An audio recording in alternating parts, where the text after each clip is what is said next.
नमस्ते, आदाब, सत श्री अकाल। केम छो तमे? मजामा ने? कशे आहात तुम्ही? मजेत ना? मैं हूँ शालिनी उबलीकर और मेरे चैनल में आप सबका बहुत बहुत स्वागत है। और मेरा चैनल है एब्सोल्युटली फ्री फ्री फ्री, तो ज़्यादा से ज़्यादा प्लीज़ फॉरवर्ड कीजिएगा। और मैंने आज एक्सप्लेन किया है आप लोगों को ये पूरा क्वेश्चन पेपर, तो हो सके उतना मैं एक्सप्लेन कर रही हूँ। अगर बहुत लंबा होएगा तो पार्ट 2 में बना देती हूँ उसको, ठीक है। तो चलो भाई, हम लोग अभी शुरू करते हैं कि आप लोग किस तरह से समझोगे कि क्वेश्चन पेपर आप लोगों को किस तरह से अटेंड करना है। चलो देन हो जाते हैं शुरू। 10th स्टैंडर्ड के बच्चों को थोड़ा प्रॉब्लम होता है हिंदी के जो क्वेश्चन होते हैं ना वो समझने में। तो आज मैं आप लोगों को हेल्प करने वाली हूँ कि ये जो पेपर प्रीलिम एग्जाम का जो है वो मैं आप लोगों को एक्सप्लेन कर रही हूँ, क्वेश्चन पेपर एक्सप्लेन कर रही हूँ, ताकि आप लोगों को जब आप एग्जामिनेशन हॉल में पेपर अटेम्प्ट करोगे आंसर शीट पे, तो लिखते समय आप लोगों को कुछ भी डिफिकल्टीज नहीं आएगी, ठीक है। तो आज मैं डिटेल में आप लोग को बताने वाली हूँ कि आप लोगों को किस तरह से ये पेपर लिखना होता है और इम्पोर्टेंट इंस्ट्रक्शंस उन लोगों के क्या क्या दिए हुए रहते हैं, ओके। तो उसके बाद सबसे पहले हम लोग देखेंगे कि इसका टाइम होगा आप लोगों को 3 घंटे का और उसके मार्क्स होंगे 80, ओके। तो सूचनाएं यानी इंस्ट्रक्शंस, ओके।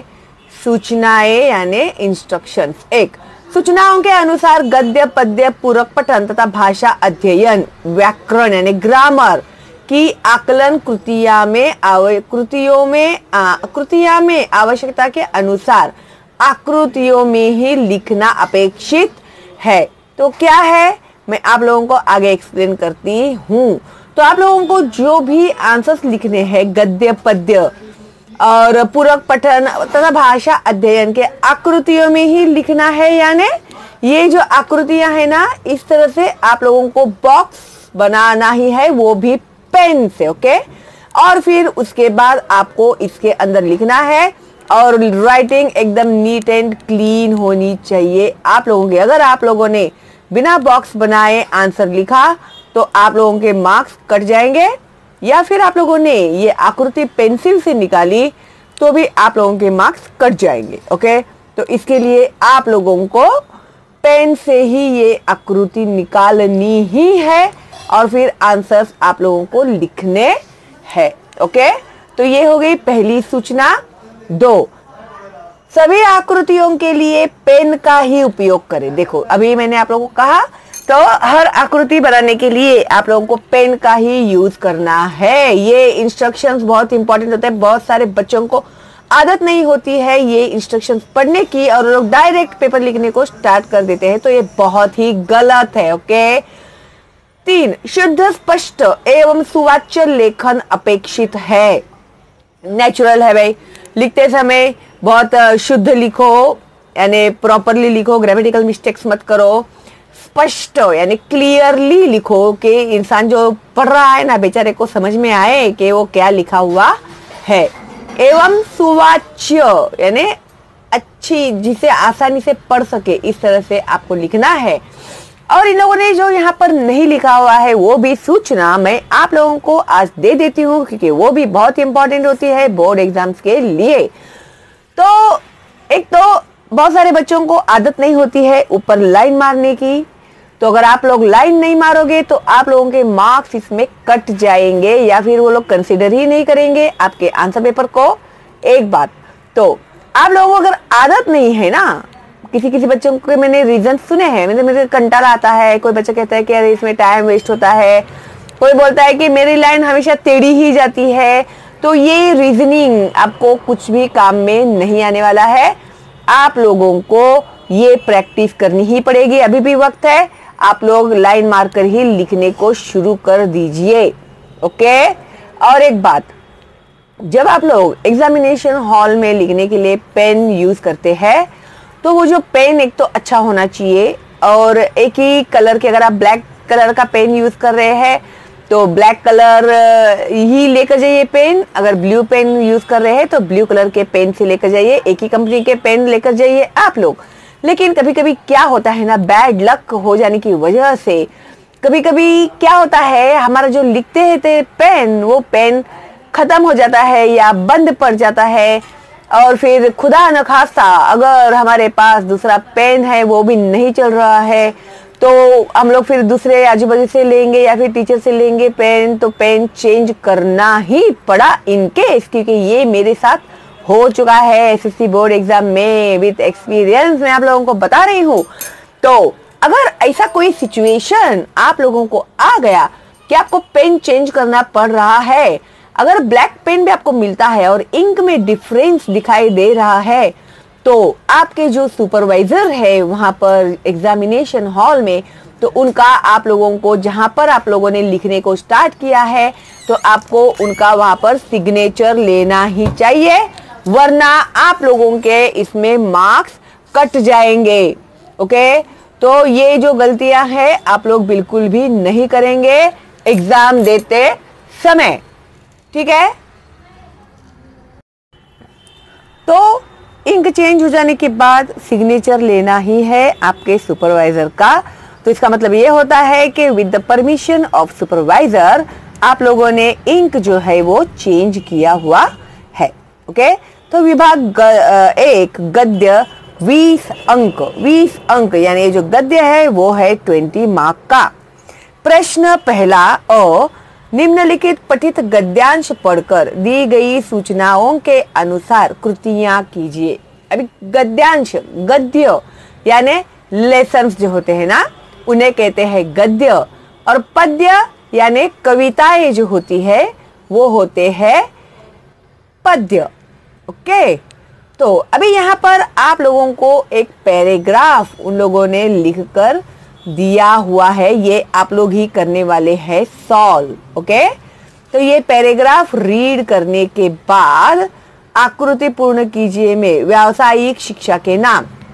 व्यावसायिक शिक्षा यानी क्या, जैसे टीचिंग है और लॉयर्स है, टीचिंग है, डॉक्टर्स है, तो ये क्या हो गए, व्यावसायिक शिक्षा के नाम हो गए। तो किसी भी दो व्यावसायिक शिक्षा के नाम आप लोगों को, तो यहाँ पर आप लोग को ऑलरेडी दे दिया है उन लोगों ने। यहाँ पर है वकील और यहाँ पर भी लिखा हुआ है बीएससी, ठीक है।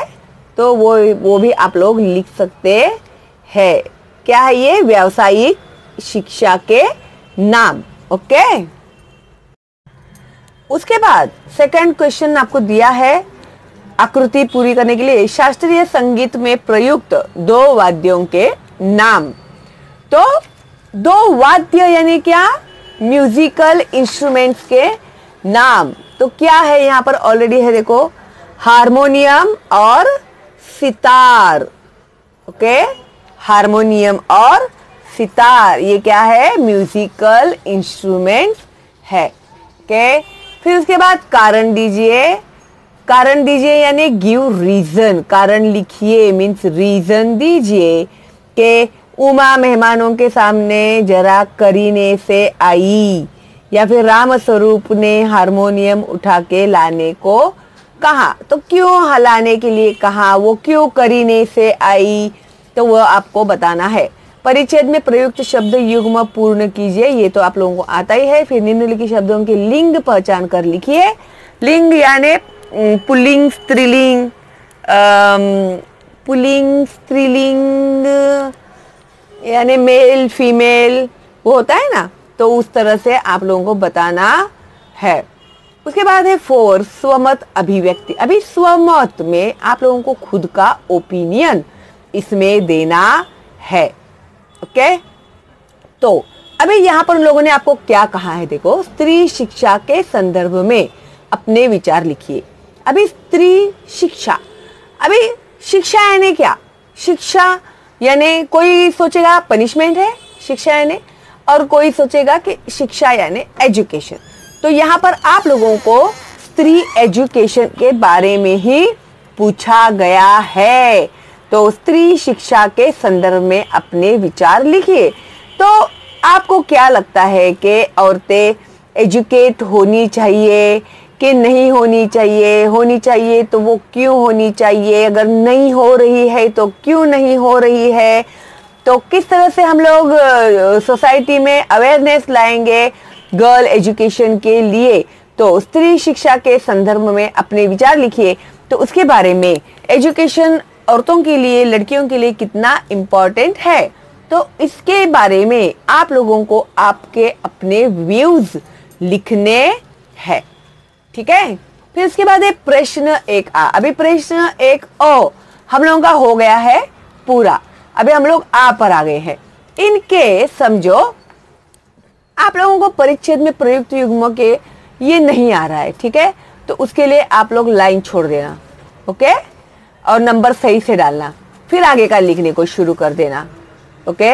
लेकिन रुक के मत रहना, याद करते मत बैठना, सोचते मत बैठना। फिर जब पूरा पेपर लिख कर हो जाएगा आपका, फिर उसके बाद सोचने को बैठना कि अरे हाँ इसका आंसर क्या होगा करके। और कभी कभी क्या होता है ना, आगे के इसमें हम लोगों को आंसर्स मिल भी जाते हैं। तो प्रश्न पहला आ, निम्नलिखित पठित गद्यांश पढ़कर दी गई सूचनाओं के अनुसार कृतियां कीजिए। तो यहाँ पर एक गद्यांश दिया है, उन लोगों ने फिर से पैराग्राफ दिया हुआ है, प्रिय सरोज, और ये कुछ लेटर है, और ये लेटर पढ़ने के बाद नीचे दिया हुआ है आकृति पूर्ण कीजिए। जैसे मैंने आप लोगों को रूल्स बताए हुए थे, आकृति पूरी करने के लिए आप लोगों को पेन से ही ये आकृति पूरी करनी है और फिर आंसर्स लिखने हैं, ठीक है। फिर उसके बाद है एक शब्द में उत्तर लिखिए, तो एक वर्ड में आंसर लिखना है। आश्रम में स्वावलंबन की मात्रा, तो देखो यहाँ पर है उसका आंसर, आश्रम में स्वावलंबन हो सके उतना ही रखना चाहिए, हो सके उतना ही रखना चाहिए, मात्रा, ओके। फिर नेक्स्ट है आश्रम में ये सिखाए जाएंगे, आश्रम में ये सिखाए जाएंगे, क्या सिखाए जाएंगे, उपयोगी उद्योग, यानी यूजफुल, यूजफुल जो फ्यूचर के लिए यूजफुल रहेंगे वो बिजनेस सिखाए जाएंगे, ठीक है। जैसे है टेलरिंग, ब्यूटिशियन का बिजनेस, या फिर वो हैंडीक्राफ्ट वगैरह, बहुत सारी चीज़ें हैं जो सिखाई जा सकती है, जिस तरह से उनका इंटरेस्ट है वो हिसाब से। उसके बाद दिया है यहाँ पर गद्यांश से अंग्रेजी शब्द ढूंढ कर लिखिए। अभी ये जो पैराग्राफ है ना, इस पैराग्राफ में इंग्लिश वर्ड्स कौन से है ये आप लोगों को ढूंढ कर लिखना है। तो इंग्लिश वर्ड्स तो आप लोगों को बताने की जरूरत नहीं है, तो आप लोग आराम से लिख सकते हैं ढूंढकर 2 शब्द, ओके।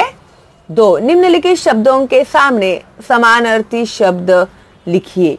अभी समानार्थी शब्द यानी क्या, सिनोनिम्स आप लोगों को ढूंढने हैं। तो अखबार, अखबार यानी न्यूज़पेपर होता है ना, उसको हिंदी में अखबार बोलते हैं, तो उसका समानार्थी शब्द होता है वर्तमान पत्र, ओके। और व्यवस्था, व्यवस्था का समानार्थी शब्द क्या होता है, सुविधा, यस। और भी आपको पता रहेगा तो लिख सकते हैं भाई, एक ही शब्द के अनेक अर्थ होते हैं। फिर एक 4 दिया है उन लोगों ने, पत्र लिखने का सिलसिला सदैव जारी रहना चाहिए, इस संदर्भ में अपने विचार लिखिए, और ये है 2 मार्क का।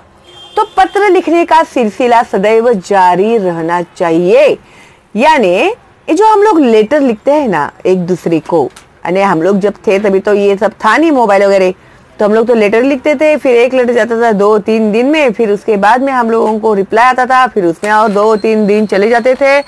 तो एक ही लेटर का भेजने में और उसका रिप्लाई आने में 8 से 10 या कभी कभी 15 दिन, कभी कभी महीना भी लग जाता था, तो हम लोग को बहुत इंतजार करना पड़ता था। तो ये जो लेटर राइटिंग का ये जो सिलसिला है ना, जो अपना सिलसिला, यानी कभी ये रुकना नहीं चाहिए, हमेशा ये चलते ही रहना चाहिए, ठीक है। अभी आपके पास मोबाइल है तो भी आप लोग ऐसा नहीं कि फोन करके बात तो करो आप लोग, लेकिन एक लेटर भी लिख लेना चाहिए। तो क्या आप लोग को क्या लगता है कि ये सदैव जारी रहना चाहिए?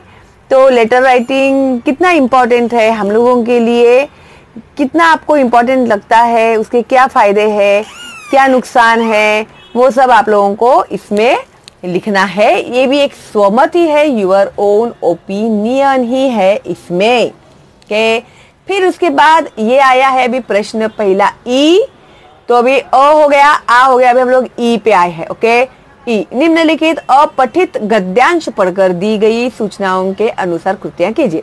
अभी अपठित यानी ये पद्यांश आप लोगों को सिखाया हुआ नहीं है। अपठित यानी आपके टेक्स्ट बुक में का ये नहीं है, ये बाहर से कहीं से एक पैराग्राफ लेकर उन लोगों ने इसमें डाला हुआ है। ओके, तो इसे आपको पढ़ना है और फिर उसके ऊपर जो यहाँ पर सवाल पूछे गए हैं उनके जवाब आप लोगों को लिखने हैं। चीनी वैज्ञानिकों द्वारा भूकंप आने के पूर्वानुमान लगाने के आधार। पूर्वानुमान यानी एडवांस में हम लोगों को इंफॉर्मेशन मिल जाता है कि इस पर्टिकुलर एरिया में भूकंप आने वाला है। भूकंप यानी क्या? अर्थक्वेक। तो जो चीनी वैज्ञानिक थे, जो चीनी साइंटिस्ट थे, उन लोगों ने रिसर्च किया हुआ था कि भूकंप अर्थक्वेक आने के पहले ही उन लोगों को पता चले। तो वो क्या था, किस बेस के ऊपर, आधार यानी बेस, किस बेसिस के ऊपर वो ऐसे बोल रहे हैं, तो उसके 2 पॉइंट आप लोग को लिखने हैं। फिर भूकंप से होने वाली हानि से बचने के उपाय, इस विषय पर 25 से 30 शब्दों में उत्तर लिखिए। अभी भूकंप से होने वाली हानि से बचने के उपाय, अभी अर्थक्वेक होता है तो अर्थक्वेक में बहुत सारा लॉस होता है, जैसे दरारें आ जाती है जमीन के अंदर। ओके, तो हम लोग किस तरह से ये जो नुकसान होते हैं उनसे किस तरह से हम लोग बच सकेंगे, तो वो आप लोगों को 25 to 30 वर्ड्स में आप लोगों को उन्होंने लिखने के लिए कहा है। ये भी है आप लोगों का खुद का ओपिनियन। तो भाई खुद का ओपिनियन अगर देना हो तो आई थिंक बहुत ही आसान होता है अपना खुद का ओपिनियन, है ना। अगर भूकंप होने वाली हानि से हमें बचना है तो हमें जल्दी जल्दी घर खाली कर देना चाहिए, जितना सामान हम लोग बचा सकते हैं उसे बचा लेना चाहिए, या फिर अगर ऐसा मौका ना मिले तो टेबल के नीचे, पलंग के नीचे जाकर हमें छुप जाना चाहिए, दरवाजे पर छुप जाना चाहिए। भाई ये साइंस में आप लोगों को सिखाकर हो गया है 5th स्टैंडर्ड में या 6th स्टैंडर्ड में, तो एक बार नजर मार लीजिए उसी के ऊपर और देखिए फिर किस तरह से आप लोग बचेंगे, और बहुत ही आसान है ये। ओके, फिर अभी उसके बाद जो है ना बच्चों, ये है विभाग 2 पद्य 12 अंक का है, ये टोटल 12 मार्क्स का है। गद्य टोटल 20 मार्क का था जो मैंने आप लोग को एक्सप्लेन कर दिया है, और अभी ये जो है पद्य वो है टोटल 12 मार्क्स का। तो मैं इसे एक्सप्लेन करती हूँ पार्ट 2 में, ताकि तब तक आप लोगों को पार्ट 1 हजम भी हो जाएगा और आप लोग का सॉल्व करके भी हो जाएगा। और मुझे ईमानदारी से बताना किसने किसने सॉल्व किया है ये। ओके, ठीक है, चलो फिर देखते हैं अभी किसके किसके मुझे आंसर्स आते हैं कल तक। ओके, तो इसी टाइप का आपको पेपर आने वाला है, इसी पैटर्न में आप लोगों को पेपर आने वाला है, तो ज़्यादा स्ट्रेस लेने की ज़रूरत नहीं है। आप लोगों को एक बार उसका बेस समझ में आ गया ना किस टाइप का आने वाला है पेपर, तो आप लोग आसानी से लिख सकते हैं। और मेरे बच्चे तो है ही वैसे होशियार, इसमें है कोई डाउट? No doubt. तो स्मार्ट टीचर के स्मार्ट बच्चे होने की वजह से आप लोगों को मार्क्स भी अच्छे ही मिलने वाले हैं। लेकिन आप लोगों को ज़्यादा से ज़्यादा फॉरवर्ड करना है मेरे चैनल का लिंक अपने दोस्तों को, रिलेटिव्स को, क्योंकि मेरा चैनल है एब्सोल्युटली फ्री जैसे कि आप लोगों को पता है। तो ज़्यादा से ज़्यादा फॉरवर्ड कीजिएगा अपने गाँव में, शहर में, हर गली कूचे की बच्चे जो है पढ़ रहे हैं उन तक पहुँचाइए मेरे चैनल का लिंक, क्योंकि उन लोगों के लिए और आप लोगों के लिए मैंने फ्री रखा है ये एजुकेशनल चैनल। तो प्लीज़ जितना ज़्यादा हो सके उतना फॉरवर्ड कीजिए। ओके, तो चलो फिर मिलते हैं जल्दी ही पार्ट 2 में विभाग 2 पद्य के लिए जो 12 अंक का है। तब तक आप लोग भाग 1 जो है विभाग 1 गद्य वो कंप्लीट करके सॉल्व करके रखेंगे। ओके, चलो then, all the best and bye bye.